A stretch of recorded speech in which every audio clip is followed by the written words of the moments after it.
Welcome, everybody, to Tejanista Talks, your San Antonio podcast featuring everyday heroes and their inspiring stories and backgrounds. Today, I'm excited to introduce to you Nick Betcher, who we grew up on the same side of town. You grew up where specifically?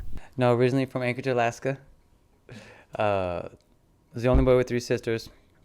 Both of my parents were originally from Texas, so they brought us down to Texas when I was about 2. So I don't have any memories of Alaska. Pictures of me in the snow, that's about it. Grew up between Abilene and San Antonio. My mom was from Abilene, dad was from San Antonio. And I settled here when I was 11 with dad here in San Antonio and my Mexican family. And my white family's up in Abilene, right? So I had the best of both worlds. And growing up, I was the only boy with 3 sisters and a single mom. Do you speak Spanish? Yo sé muy poquito español, pero suficiente, right? Yeah, a little bit. Yeah. That's how I sound too. Right? Yeah, all the time. You got to roll your R's, right? Yeah, I can take an order try. In Spanish. I can't even do that. I get embarrassed. I'm like, ooh, I can't speak Spanish. But I can. I just get shy about it. But so that's cool. Well, I'm glad that you're able to make it to the podcast today. I wanted to interview you because I feel like we sort of, were cultivated in the same area of town with the same influences, same environment, same type of people. And then just watching your growth, like through social media, I feel like, we're on a similar path, similar journey in terms of like just exploring our spirituality and consciousness and, I hate to say being woke, but, just sort of on that path of like general enlightenment. Enlightenment, yes. Yeah. Enlightenment. Yeah. And a lot of people use that term, right? The wokeism. And wake up. Yeah. You want to wake up. That's fine. That's fine. That gets it gets perceived in so many different ways. I mean, there's nothing new under the sun. It's just we're coming back online, right? Yeah. These are things that are just our ancestors were able to tap into this type of spirit and energy in the ether, and we're able to pull from, right? Which is just, it's unexplainable. We're conduits. Right. Thank you for saying that. Yes.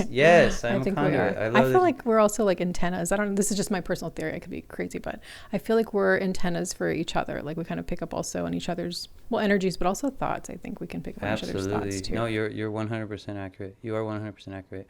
Telepathy is very, very real. And we're able to practice this with my other friends in the community from Delaware to Egypt to UK, where we send each other frequency. We can. That's amazing. Your hair starts tingling and stuff. So wow, it's pretty neat. I need a group like that. Yeah.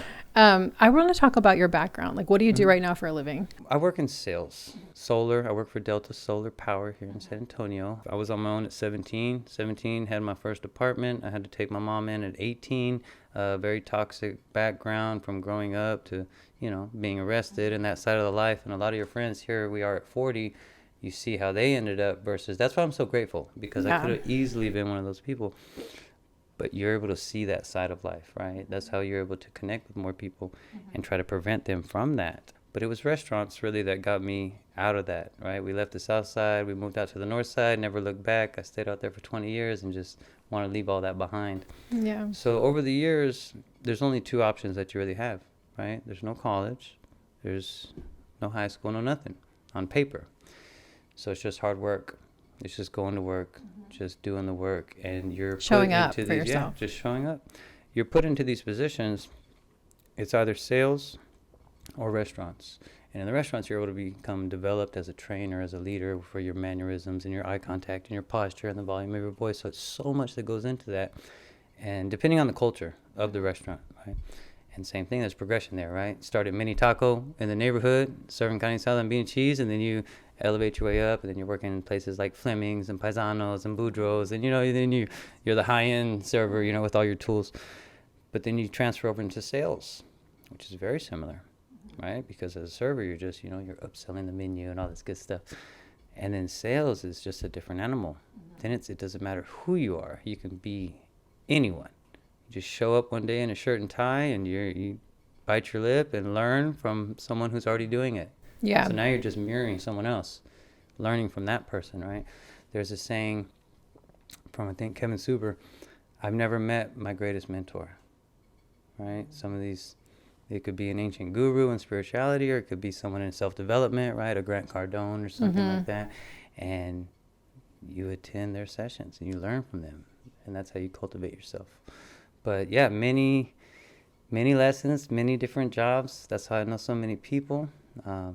But I always just stay true to myself. And it led me on this path of speaking and showing up at events. I've been invited to be a speaker at my old middle school for a career day. That's and like all this cool stuff. And like, so hey, cool. yeah, Philadelphia, we're going to fly you up. We want you to speak in front of 500 people. Like all this stuff. I was 28, 27. And you start to get invited just out of nowhere. Like hey, they tapped you. Hey, Nick, come and talk on my podcast. And then that starts to happen more and more. And just like with you start to resonate with people that are on that frequency, right? And say, hey, you know what? I want to talk to this guy for whatever reason. So when did things start to change for you? Like when, growing up, on that side of town and sort of being exposed to those influences, at what point did you start to, I hate to say wake up, but like, at what point did you start to sort of feel like you were having these spiritual inclinations? The way it started, Val, was, most of our life we live it a certain way and we have certain beliefs, right? It's like, hey, you know what? I got a good job, I have a family, I have this life and these bills, and this is what it is, right? You can see the next 20 years already. Hey, just do this is going to happen, A, B, C, D. At 36, I just wasn't feeling good, right? I was a new foster parent. I just survived the first hardest year of my life, learning how to become a parent to 3 small children. I've never had kids before in my life. I'm 36. And it's not just 1, it's 3. You're just thrown into it. Not by choice, but by, hey, we want to keep the kids in the family. Yeah. And the state took them away from my wife's sister at the time. So after that, and I remember the post I did at Clayton Homes, right? I used to take pictures of my lunches, and I'd get 2 of them, and I was like, I was pretty big, I was a big guy, 210 pounds. And I took a picture, it was a black and white photo, and I was like, the face you make when you're 36 and your hair's thinning, right? My hair was falling out. I just didn't feel good. There was so many things. My skin was greasy. I was overweight. I was dizzy getting off the couch. I was sluggish. I was tired every day. So I just wanted to feel better. Mm-hmm. That was just that little spark, right? So I found meditation. And it's funny that you brought up Matthew Lehman, because that's where I found Matt's page. And it was one post about meditation. And of course, he goes very in detail, paragraphs. Mm-hmm. I didn't know anything about meditating at the time, at 36. Wow. And he broke it down to the physiology, that it changes and how the chemicals are released in your brain and the anti-aging effects it has, and how you're able to stress levels and regulate the nervous system, and how you're able to pretty much produce your own happiness chemicals, right? The serotonin, the oxytocin, the dopamine receptors, and bring them back. I didn't know anything about that. So when I first started meditating at home, I was like, no, I had no idea what I was doing. This is dumb. Focus on the breath. What do you mean? I just couldn't get it. But the more I listened to these others on channels, right? Sri Akashna was one of my first ones, and then Jake Ducey was another one. He was one of my first. I just couldn't stop listening to these guys. And I just had this fascination and this thirst for knowledge. Combined with, I always got to give credit to taking CBD and CBG and focus. Ever since I started taking, right, the 2 that became together. Healing my brain by taking the CBD, CBG, bringing those receptors back online, and then adding meditation. With that, it took on this own, and then these changes started to happen, and then one thing leads to another, leads to another, leads to another, and then before you know it, you're doing all these, you're outside barefoot in the grass every day, you want to watch the sunrise every day, you're meditating, you have to meditate because you're able to tap into the bliss within, and then you understand exactly what it's doing for you. I love that word. It's not just about sitting there no, it's like, what is going on in my body right now? Okay, let's tap into Reiki and the chakras, and right, each one. I love that you said that, because I feel like a lot of people go through that where they're just like, this is boring, but they don't know what's happening. That's ego. Ego gets bored. Ego gets bored, right? And that's where you just have to allow. And from meditating, you just have to enter the stillness. That's why it's not easy. Everyone would do it. It's simple. It's not easy. Mm-hmm. That's 2 very different things. So if you're able to just allow, just pause, right? Just allow those thoughts. They're going to pass like clouds in the sky. But we attach ourselves to those thoughts, right? Yeah. Oh my God, boom. And then, excuse me, it just starts going. And then now we're in this loop of that same thought. Yeah, it just leads to so many different things. And then now you start to develop what we call enlightenment and higher levels of consciousness, which there's no stopping. There's no ta-da moment. Or like, oh my God, I'm on the top of the mountain. I'm done. Like, I'm here. I'm done. I did all the work and I'm finished. That's it. It's a never-ending spiral. Like lifetimes. Well, I'm so happy to hear all that for you, and just to see your progress. And to me, you've always seemed like positive. So the last time that we actually had lunch, you seemed positive then, but you seem, I don't know, still positive, but like calm. I don't know, more like centered, I guess is a better word. Thank you for saying that. Thank you so much for saying that. I just, you give off that vibe. Thinking in terms of where we grew up and the type of men that were in that area, like it was, if I even think of this for like my son, is like, I don't want him to grow up in a culture of like, again, another like buzzword, toxic masculinity, but I want him to be able to delve into that sort of like, not feminine realm, but sort of that energy, right? And I feel like you have to have that balance, you know? Mm-hmm. So some of the posts that you've made, if you don't want to talk about this, that's okay. No, it's fine. Please. Nothing's off limits. You posted about like abstinence and like how that affects energy. And I was very, very curious about that, because I'm like, I feel also in this sort of culture of like, just the culture of men and women in general. It's like we always think of it like that. Like men are always pursuing sex, and women are always like, the givers of sex. Like you either can have it or you can't have it. So it's like, there's this like power dynamic I feel between men and women. But I think that there is something to abstinence and like holding on to your like sacred energy. And I don't know, I feel like it's something on another level. Like people that are able to do that, like tap into some otherworldly like power that like the rest of us that are just consuming like don't get to experience, and so that really intrigues me. I saw somebody else that I follow on Instagram, another guy, but he was talking about the same thing. I was just wow, that is, you're right on the money. You're right on the money. Yes. So it's something that's very taboo, right? And they're going to be talking about this in the future. But right now, I think so too. It rhymes with detention, but starts with an R. Right, so saying that word is getting certain, you don't want to talk about retention, right? Which is retaining, which is abstaining, which is we fast from something. We fast in order to slow down. Sex being one of them. So when you do that, because same thing, it was a channel that I followed and I looked into it. It's like, okay, it is absolutely your sacred life force energy. It's a sacred fluid. When you hold it, and I think it's within 3 to 7 days, it stays within your body and it travels up the spine and goes to the brain. So now you're tapping into higher levels of consciousness. Now we're going way back to like Aristotle and all these great minds and great thinkers. They encourage their pupils to practice celibacy from time to time, to cultivate the mind first. Then you reach a point where you overcome your animalistic, lustful desire, which drives us, right? Which drives the majority of us, or it drove me too, right, in my 20s and 30s. Well, all of us, I feel like it's a very lower level, and we don't realize how lower level that is. It's probably primal instincts, Correct. Yes, you're absolutely right. So it's carnal. It's carnal. You nailed it. And that drives us to poor decision-making skills in so many different areas, and it leaves us depleted. It leaves us depleted of vital nutrients that our body needs. I'm saying it's forever, it's always, or it's every single time, but it's practiced. And you can do, I think I've done about 3 or 4 now. My longest is 5 months. In 5 months. And it's not just about being with someone, being with a partner. I'm talking about not one drop spilled, not self-release, not like none of that.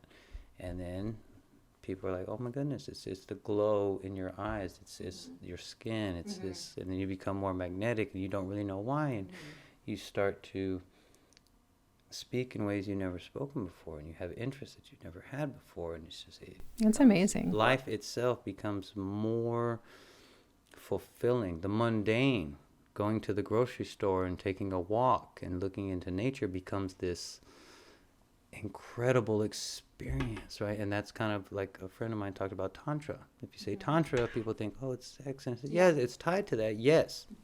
But Tantra in itself is the expression of life in its fullness in every moment, right? And that's kind of, you start to bring that into every exchange you have with someone. And that's why I was able to catch on to, okay, have something here, and I don't know what it is, when I go out to eat and the waitresses talk to me and they sit down and say, oh, it's my turn, and they want to be counseled, and I give them guidance, and it's not a guy looking at this girl with that right. And when you look past that, you're just seeing a person and a soul, and they start just pouring into you, so true. opening up to you, and be like, you know what, I see every single person as a child. A 70-year-old, a 60-year-old. You ever told a 55-year-old man, is like, okay, my child, they look at you like, what'd you say? Because that's their inner child. That's who they really, really are. Yeah. And when they see someone who comes a healed divine masculine, that with that energy there, some people are not used to it. Other people it's going to trigger. A lot of people are not used to it. A lot of people, right? But when you experience it, like I have, or the effect that I've been having with people, not saying I'm anything I am, I know the effect that I've been having on people. Yeah. So yesterday, for example, or day before, excuse me, the laws of the universe and reciprocity, and why we do these things, I send out these messages. I'll send out random messages. I'll pick 10, 15 people on my friends list. If it's something that resonated with me, yesterday was some affirmations and a great little prayer and a commandment, and I send it out to everybody. You don't know where it's going to go, right? You have the best intentions, out into the universe, right? One girl just, boom, blew her mind. She's, oh my God, why would you send me that? This is exactly what I'm dealing with right now. This is exactly what I needed to hear. Like, she had chills. Oh, wow. Another girl, and this is from, one was in Austin, one was in Oregon. Another girl, lady, woman, my friends, all of them are my friends. I don't have followers, I have friends. Yeah. I try to change that. Same thing. She's like, oh my God, Nick, I've been dealing with a stalker for 3 weeks. And it's really creepy. This is exactly what I'm dealing with. And that's all it is. It doesn't matter if it reached someone or not. It's just I know what my intentions were. Yeah. It's like somebody might need to hear this today. Absolutely. And then those two women, it hit for them. It resonated. But that's kind of the mission and the purpose, is to remind people that they're divine. But that's where I'm at, right? So I take in different like Hindu teachings and yogi teachings, and you want to make it your own. You take from here, you pull from there, you pull from here, and then you kind of just make it your own. And that's where I'm at right now. I'm putting together some health programs and stuff, and I got a few things that I'm working on the side that I'm excited to roll out here pretty soon. And this is all part of it, like my posts. Every time when I do one of my long posts, I'm very transparent about my personal life, because it has the intention to help someone who's dealt with that situation before, right? So that's why people kind of like me, though, is because of my authenticity, right? I never use filters. I don't edit the videos. We're talking, I press record. What's up? Tell a joke, say something. Like, we're just living life, doing our thing. But it started working. So 3-4 years ago, when I thought this up, I was like, you know what? I want to be different. I want to be authentic. I want to show people something you don't see. Because now, right, you can read everything that we're hearing about. It says it. Majority of it's going to be the negative, and then this is what I want you to think. It's what I want everybody to talk about right now. And I said, you know what? There's enough of that. I could do that too. My political opinions and all this stuff, but I don't. I never do. I just wanted to be different and be like, it's either going to inspire, motivate, or make you laugh, but all with the premise to guide you. Lead them in with that, and then it's like, okay, to inspire. Here's a teaching that I want someone that might change your life the way it changed mine. Because, like I said, at 36, I was like, what am I going to have? What am I going to have? Right? I'm going to be about to be 40. What doctor clinic do I have to go to? Which medications am I going to be taking? I'm going to be lethargic. I'm going to be diabetic. I'm going to be considered obese. I'm going to be all these things. So that was the shift for me and the change. Like, remembering how you were back then, like, versus how you feel now, I don't know. How do you feel about the change? Like, how do you, I don't know. I mean, how are your relationships? How is your work life? Like, I mean, friendships, everything, like, how do you feel? I feel the right ones are enriched. The right ones are enriched. And then they stick and they stay. But a lot of them fall off.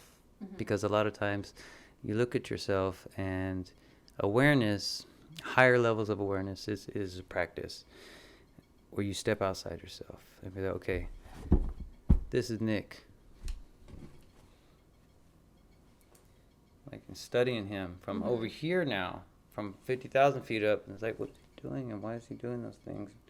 Why does he say those things? Why does he feel the need to explain himself all the time? And why does he give 20 words when 5 will do. Right? So that's the practice of going within. But like you said before, and another friend had mentioned that, said, well, you've always been on that frequency. Mm-hmm. You've always been positive. Yeah. You've always been upbeat. You've always had a high energy. And I did with my ABC, Ds, right? That is actually our superpower. It's actually a gift. I think so. Absolutely. And everybody has it, right? Of course we have it. Who likes to pay attention? No, I know. I'm joking, no. But the big, I'm grateful for the change, but just it's going within, Val, right? So that's perfect you said that. So for 36 years, right? Regular man, family, work, job, expectations, great attitude, still positive, just living life, right? Mm-hmm.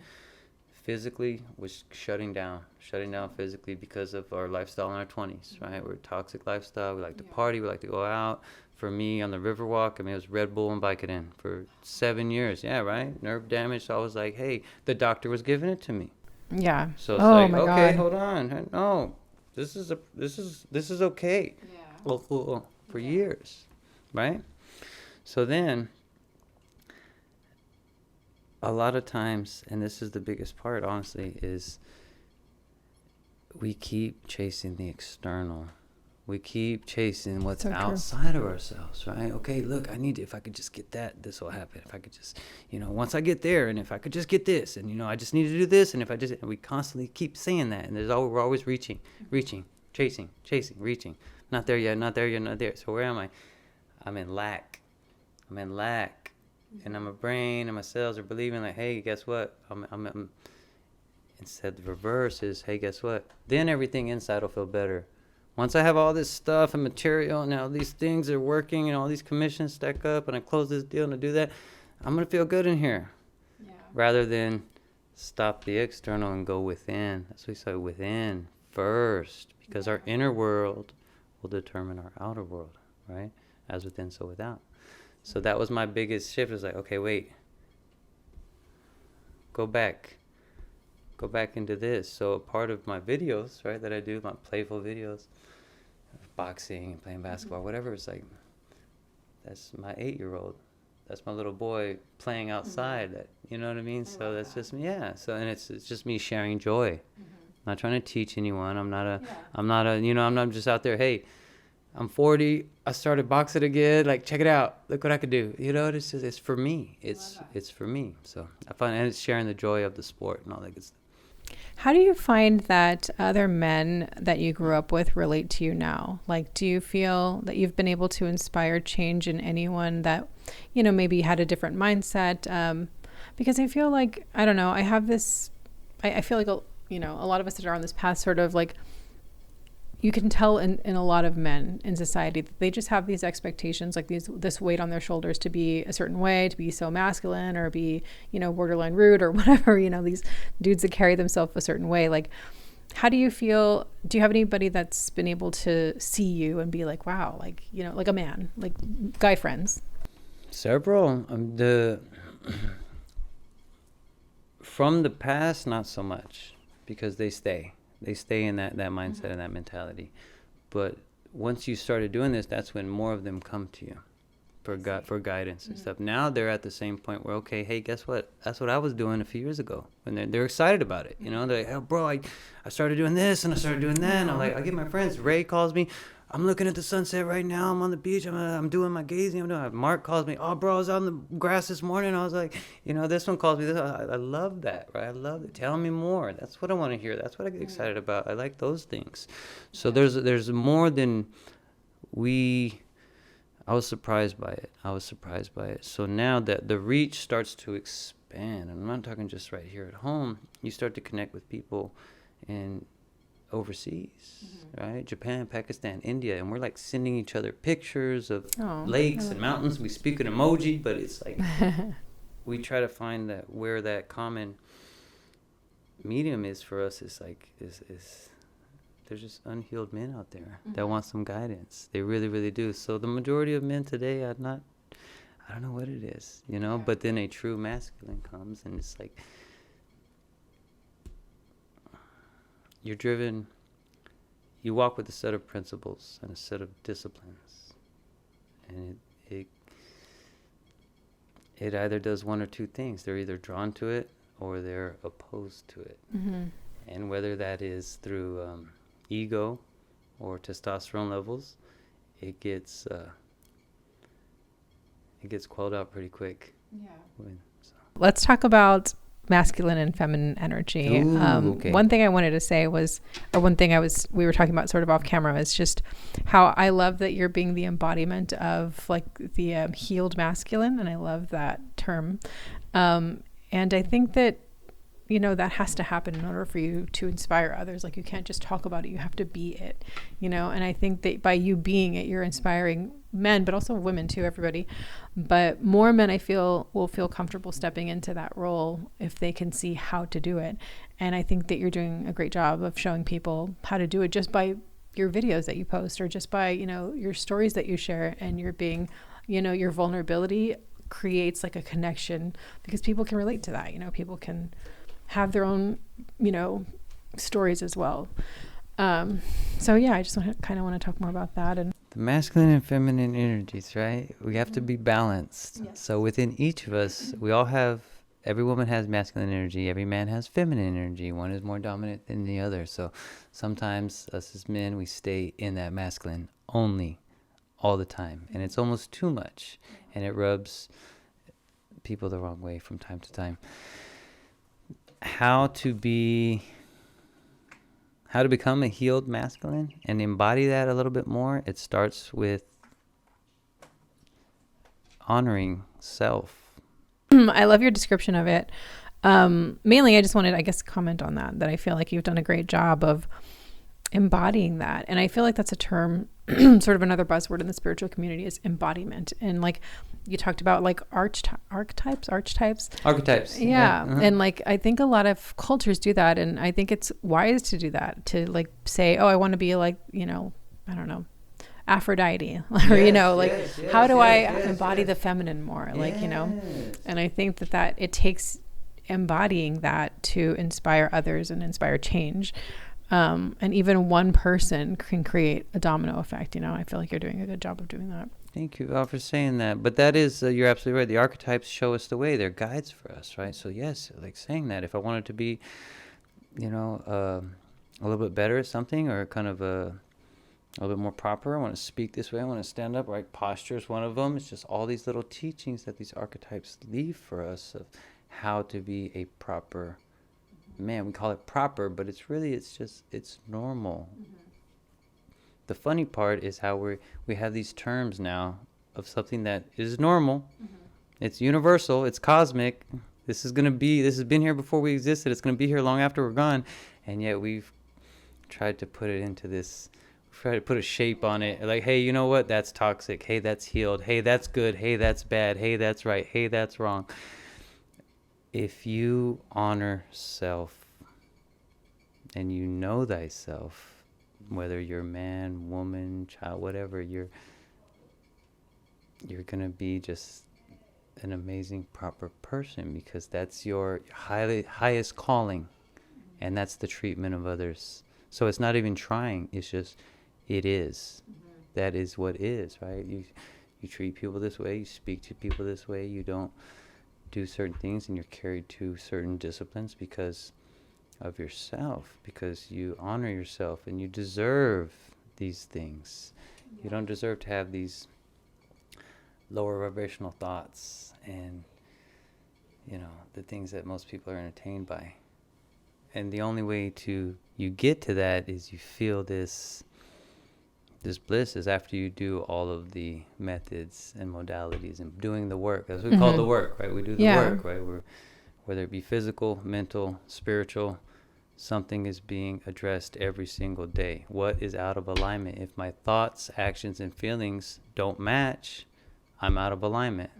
Why am I out of alignment? So I need to be realigned, right? I need to go back within, and then you're able to pour into others and embody being a proper healed masculine that has morals and respect and is a gentleman. I guess, okay, so let me ask you a question. Two questions actually, and then we can kind of wrap up because I don't know how much time we have. So first question is, how do you feel like the embodiment of the healed masculine will help to heal the world and the planet, right? The culture that we're in.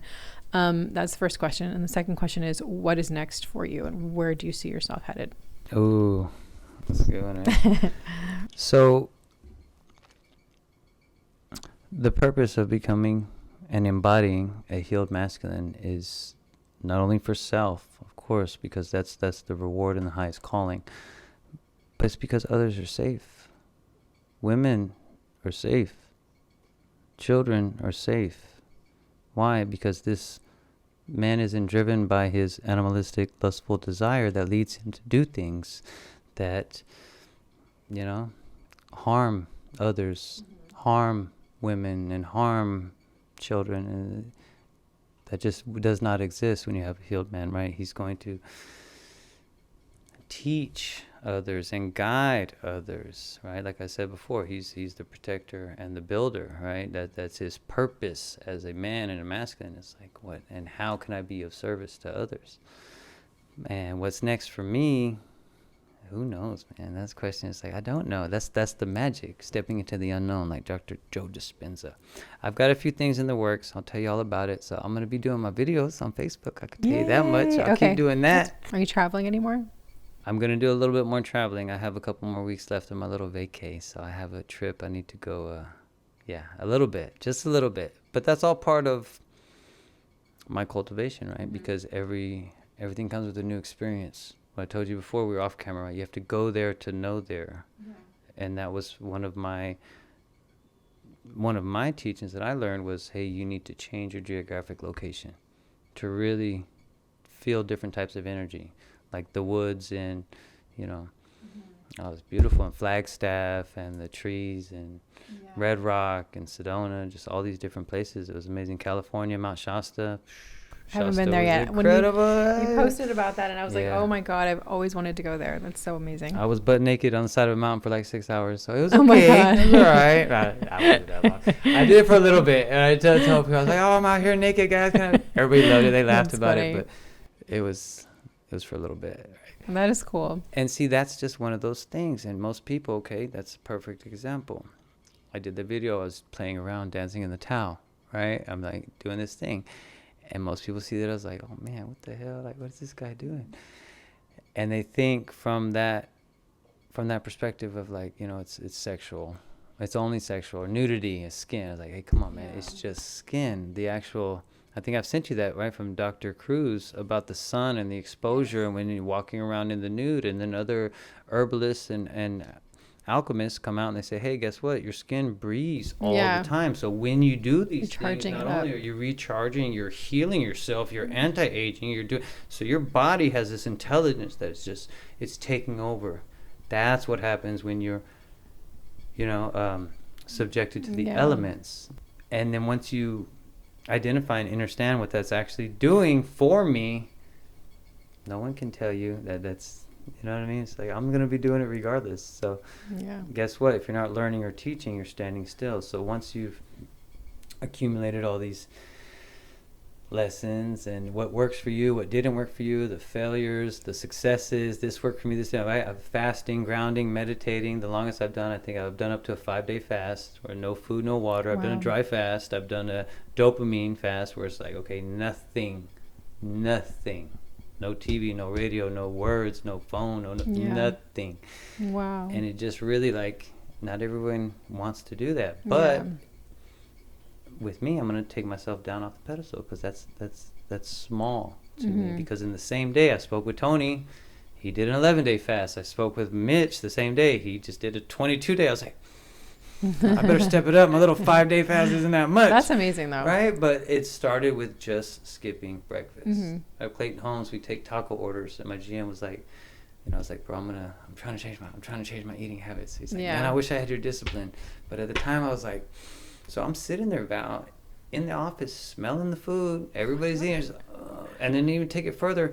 I got kids. Yeah. I have to eat. I cook dinner at home while I'm fasting. I was like, pork chops and macaroni. Oh my God. So hungry. But it was I knew I had to That's tough. overcome that, and I did it several times. And the more you do it, you feel this.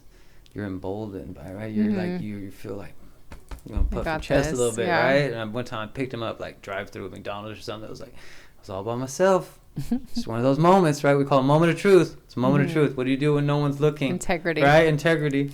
I was so hungry, Val. But I was those fries, you know, I can just get one fry. You know, your brain starts tricking you a little bit. Nobody's going to see it. I mean, yeah. you're not really going to know. Like, nobody's gonna, it's like, okay, well, I'll know. You'll know. And then that means I cheated myself. Yeah. And I wanted that French fry so bad, Val. I wanted it so bad. I wanted that French fry. And I didn't. But when you come out of it, have you seen the marshmallow test? I have not. The marshmallow. Okay, so they take children and they put a marshmallow in front of them, a large jumbo marshmallow, and they take kids from Western society and Eastern society, and they say, okay, look, here's a marshmallow. It's a delicious little snack. You can have this marshmallow right now, or you can wait 20 minutes and have 2 marshmallows. Oh my God. And there's a study, right? So most kids, right, Western civilized kids, they needed that instant gratification. I want it now. Give me. They ate the one marshmallow. And then other kids from other parts of the world, they sat back. They were patient for 20 minutes. And they were rewarded twice as much. So that kind of, in a sense, is like, okay, hey, temporary discomfort, but for a much greater reward. Right? And that's kind of with anything, because when you come out of them, you feel you're so proud of yourself. You're so proud of yourself. Nobody did it for you. You did it yourself. Yeah. And you get to the point where, you know what? I've done enough of that. Let me just start giving it back. Because I give everything freely. That's one thing about spirituality. I don't monetize my spirituality. I'm not selling you readings. I'm not telling you I'm going to do tarot card. None of that. I just give you my interpretation, and I show my experience. And that's it, right? What we call the expression. This is just an open expression, which is what these things should be. Yeah. And they should also be, another one is almost like a vision board. Your social media accounts. There's things that for you, that you want to see.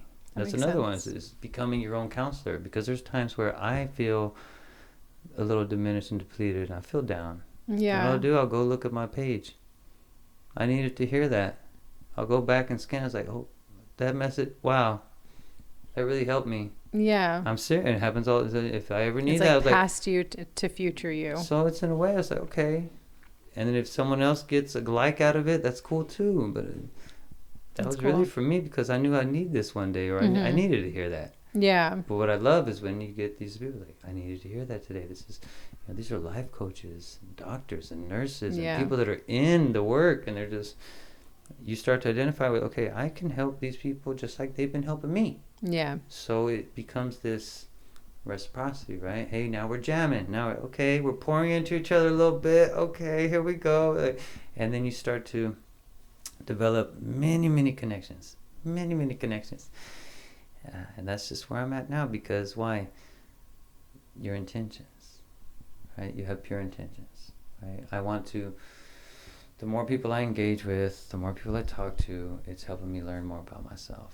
Every experience, every person at the gas station, the homeless guy, anybody, the CEO, the multimillionaire, they got them too, right? The guy Douglases, right? I was at his birthday. They gave him a Range Rover. Shannon gave him a Range Rover, pulled up in the 18-wheeler. Yeah. Wow. 60-year-old millionaires. That's how they do it. Right? So true. I love Guy. He's one of my favorite people.